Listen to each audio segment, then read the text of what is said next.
A pauta da intolerância religiosa também caiu no nosso núcleo, ou seja, acabou virando meio que quase um núcleo residual em que todas essas denúncias de discriminação interindividual aportavam. Mais recentemente, ele foi transformado, o nome mudou para Núcleo de Defesa da Diversidade e Igualdade Racial, né? E aí ele assume, né, na nomenclatura maior, essa centralidade maior para essas pautas. A gente tem as ações afirmativas na defensoria desde 2014, né? Ou seja, e de lá para cá foram aprovadas por ações afirmativas, salvo engano, 3 pessoas negras.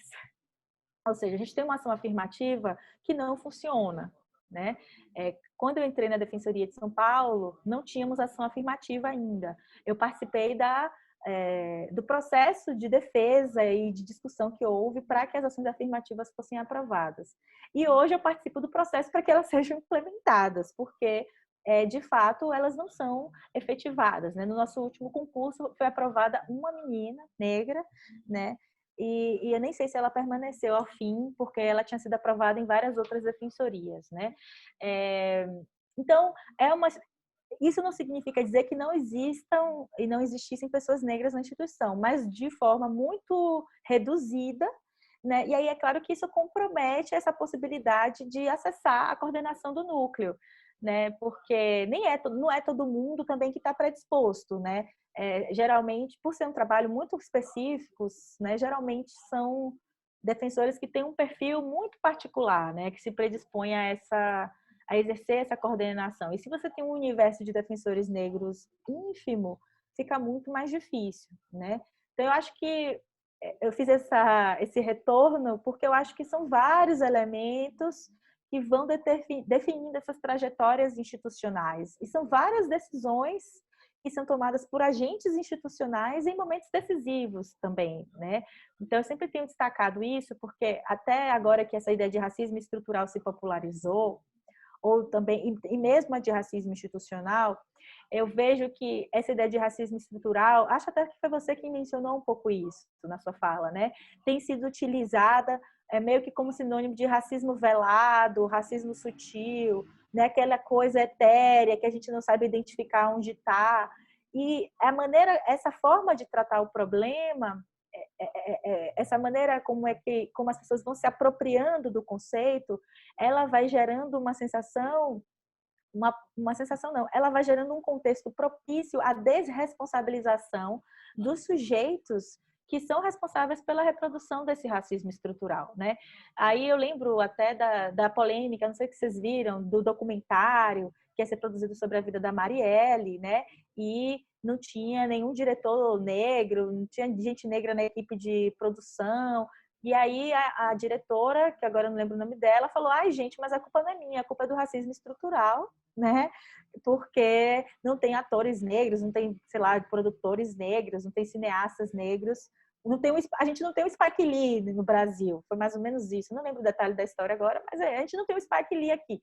E aí ela utiliza do racismo estrutural para se desresponsabilizar, quando, na verdade, justamente em função do racismo estrutural, se esperava que ela adotasse algum tipo de ação afirmativa no processo de construção da sua equipe num filme que se pretende tratar desse tema, né? Então, é importante a gente pensar, né, de como, quando a gente trabalha essa ideia de racismo estrutural, a gente não está desresponsabilizando as agências, né, as agências, as intenções, as agências dos sujeitos institucionais. E o que eu tenho visto na defensoria é momentos em que sujeitos institucionais tomam decisões que fazem diferença e nos fazem avançar na conquista da equidade racial, e momentos em que sujeitos institucionais tomam decisões que nos distanciam desse escopo, né, desse objetivo. E recentemente, por exemplo, a gente enfrentou um debate no Conselho, no processo de expansão, em que o Conselho deliberou pela expansão e fortalecimento de alguns núcleos e preteriu no DIR, né? E a gente fez uma nota falando, olha, os elementos, até seria possível isso se houvesse dados que demonstrassem que os núcleos, os demais, têm um volume de trabalho maior, de demanda maior, mas nada disso foi produzido. A expansão se baseou principalmente no que diz respeito a 2 dos núcleos contemplados, né? Em relação aos demais até havia uma pesquisa, mas se baseou numa ideia de que, olha, a violência contra a mulher é grave e os jovens também são violentados, são vítimas de violência pelo Estado. Logo, esses núcleos merecem ser contemplados. Então, a gente, inclusive, fez uma nota, eu estou falando isso porque a gente apresentou publicamente o nosso posicionamento, de que, no final, aquela decisão redundava em racismo institucional, porque se você não apresenta um argumento, uma justificativa, um fundamento legítimo para um tratamento diferenciado, você tem um tratamento arbitrário que produz um impacto desproporcional para os grupos que a gente tutela, né? Não tutela, mas assiste nesse núcleo, que é a população LGBT e a população negra, né? Então, para a gente foi um processo de discriminação racial e a gente fez questão de dizer para os sujeitos envolvidos naquele momento, naquela decisão, que era daquela maneira que a gente estava lendo aquela decisão, em que a gente não achava que foi intenção, né, deliberada de ninguém, mas que esse tinha sido o resultado concreto daquela escolha. Então, enfim, acho que há uma engenharia institucional complexa que a gente tem que estar atento o tempo inteiro para ver em que medida a gente está ou não reproduzindo as velhas lógicas, né, as velhas dinâmicas, né? E eu acho que o nosso papel é estar atento a isso e se posicionar contra isso quando for o caso também. Sempre que for o caso, né, na verdade. Essa vigilância é fundamental mesmo, Isa. Eu não sabia que eram tão poucos assim. Eu achei que eram vagas que eram contempladas, que eram preenchidas.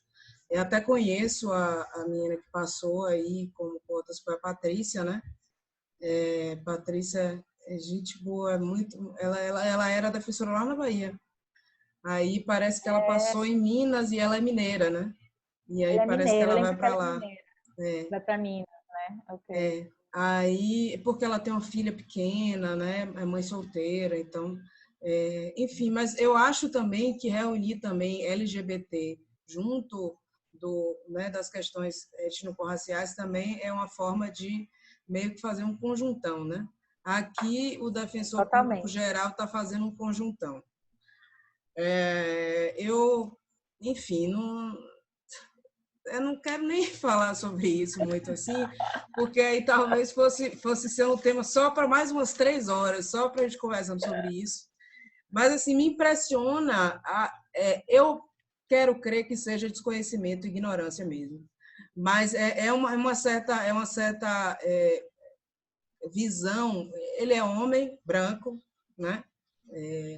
Então, assim, típico cis e tal, ele criou no DEM agora, que é o da mulher, sob pressão, mas ele não proveu as vagas, então as colegas ficam acumulando. Essa questão, as questões de igualdade étnico-raciais aqui, ele colocou também no conjuntão, junto com LGBT, junto com idoso, junto com questões de moradia. Quer dizer, é uma coisa assim que eu falei para ele, nossa, então você está dizendo que uma pessoa que acabou de sofrer uma reintegração de posse no ambiente urbano sofre a mesma vulnerabilidade de alguém que é LGBT. É isso que você está dizendo? Você está dizendo também, então, que uma pessoa que é discriminada em razão da sua etnia e da sua raça, que eu acho que também são conceitos distintos, em que pese a haver uma certa visão de que todo mundo é igual a japonês, todo japonês é igual, todo negro é igual. Então, existe uma compreensão construída em retirar, né, o protagonismo e a diferenciação, inclusive. Então, é uma questão estética, enfim, passa por uma série de valores que estão intrínsecos, e aí ele reafirma isso, né? Mas eu penso que a Defensoria Pública de São Paulo está, assim, anos-luz de inúmeras outras defensorias que existem. Por exemplo, a Bahia, por exemplo, tem um grupo de trabalho. Eu não acho que é um núcleo, é um grupo de trabalho. Na Lá. Bahia é um grupo de trabalho. Não é nem núcleo. Eu fui lá um tempo atrás, ano passado, a convite da ouvidora da Sirlene, né? Foi engraçado, porque eu fui lá, convite, momento de festejo, e fui lá sem inconveniente. Falar, gente, já deu a hora de ter um núcleo, né, de igualdade racial na Bahia. Se não tiver na Defensoria da Bahia, não sei onde é que vai ter. E a galera não gostou muito. Eu achei ótimo, mas tem que falar essas Mas é coisas. uma verdade que tem que ser dita, né? Na ocasião, eles apresentaram lá o resultado das audiências de custódia. Tipo, 98, sei lá, tantos por cento são negros. Eu falei, mas e aí? O que a gente faz com relação a isso, né? Que se a gente não tiver uma instância para pensar essas questões com esse recorte racial, isso vai ser só dado que a gente que não vai se converter em política institucional, né? E tudo mais. Então, na Bahia é um GT por hora, mas a gente tem defensoras lá muito porretas, sugiro até que vocês tragam também, se tiver oportunidade. A Vanessa, Clarissa, né? Clarissa, eu a já tive Clarissa, contato com ela. Vanessa também estão fazendo um trabalho muito legal lá. Isadora, eu tenho uma dúvida. Você falou da importância da interseccionalidade, né? E me chamou muita atenção na tua fala, na hora que você falou de forasteiras de dentro. São aquelas pessoas que não estão ali em nenhum grupo de movimento social ali as representando. Aí eu queria saber como é que é a atuação do grupo nesses casos, assim, que a interseccionalidade demanda ainda um maior esforço, acho que dos grupos aí, né? Por exemplo, do grupo do Núcleo de Defesa da Mulher, do Núcleo da Igualdade e etc. Perfeito. Eu acho que esse tema é isso, né? Eu acho que a gente tem esse desafio de transversalizar a questão de gênero, de transversalizar a questão racial, né? Em todos os níveis institucionais. Então, o núcleo de situação carcerária, ele precisa pensar a questão de gênero no encarceramento, assim como a seletividade racial do encarceramento. O núcleo de direitos humanos, que aqui atua com a pauta da violência policial, precisa pensar seletividade racial, filtragem racial, ele não pode, e precisa pensar formas específicas de violência policial que são cometidas contra mulheres, como a questão do estupro, da violência sexual. Então, ou seja, primeiro a gente tem esse desafio de transversalizar o debate de gênero e raça para todos os núcleos especializados e para toda a instituição. A gente precisa começar a ter capacidade de pensar essas demandas de maneira multifacetada, que é o que elas são, né? E pensar como é que elas vão impactando diferentemente diferentes grupos. A interseccionalidade é um passo posterior, né? Não cronologicamente, mas do ponto de vista da formulação conceitual, ou seja, não significa que a gente só pode pensar numa perspectiva interseccional para atendimento depois que a gente tiver feito isso. Não é isso que eu estou dizendo, é posterior do ponto de vista da formulação teórica, né?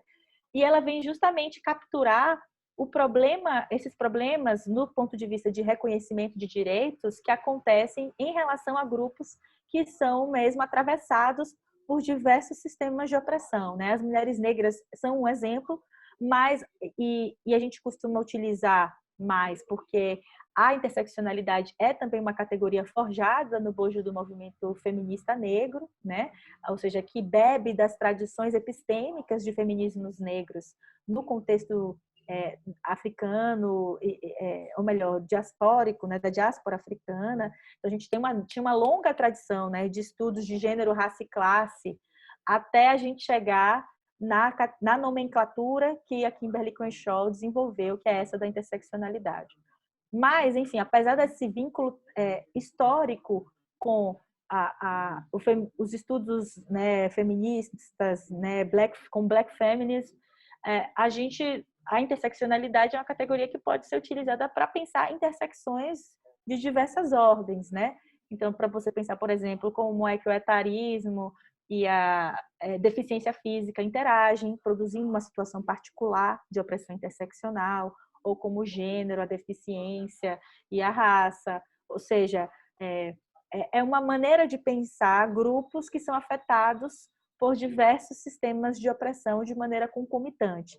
E isso vai implicar numa forma particular de vivenciar essas discriminações, né? E também isso vai geralmente implica num processo de invisibilização dessas experiências, justamente por esse lugar que é um não lugar ao mesmo tempo, né? Justamente porque geralmente esses grupos interseccionais, digamos assim, ou que sofrem com essas opressões interseccionais, eles acabam subrepresentados, né, dentro de agendas de movimentos sociais mais amplos. Então, por exemplo, vou dar um exemplo de como isso vai acontecendo.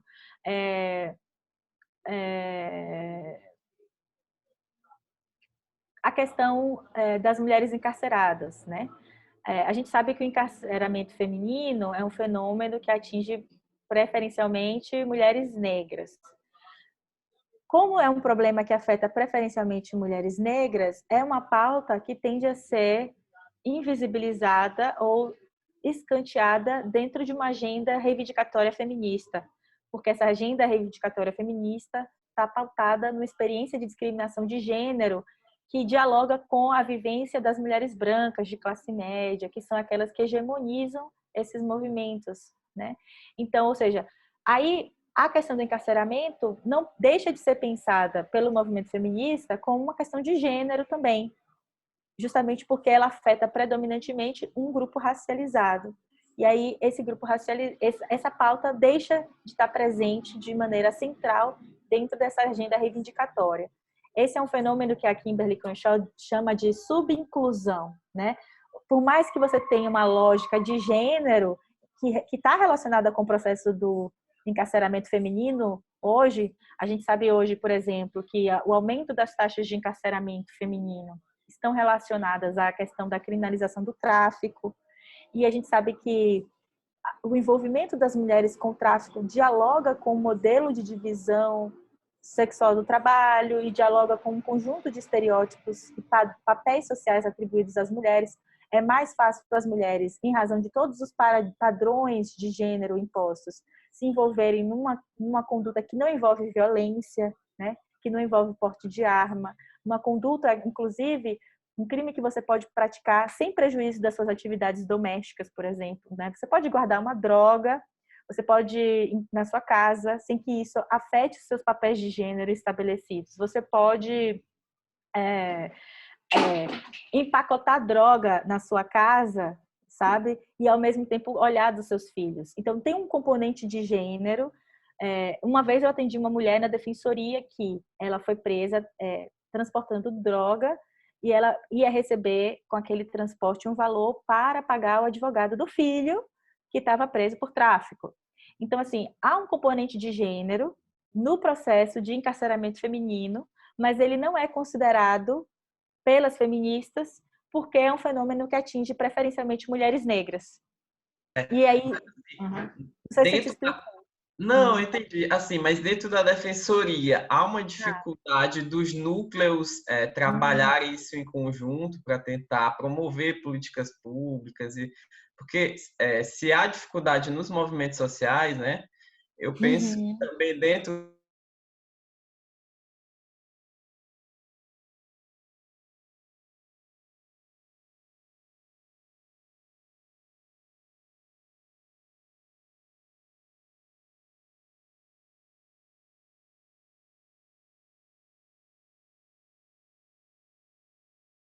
Aqui em São Paulo tem sido interessante, mas tudo ainda no nível incipiente, porque a gente é muito treinado a pensar em caixinhas, né? E a isso que interseccionalidade nos provoca a pensar fora dessas caixas. porque como a gente divide as temáticas, né, a gente tende a pensar só naquele tema, né? Mas Exatamente. obrigado aí pelo conhecimento transmitido.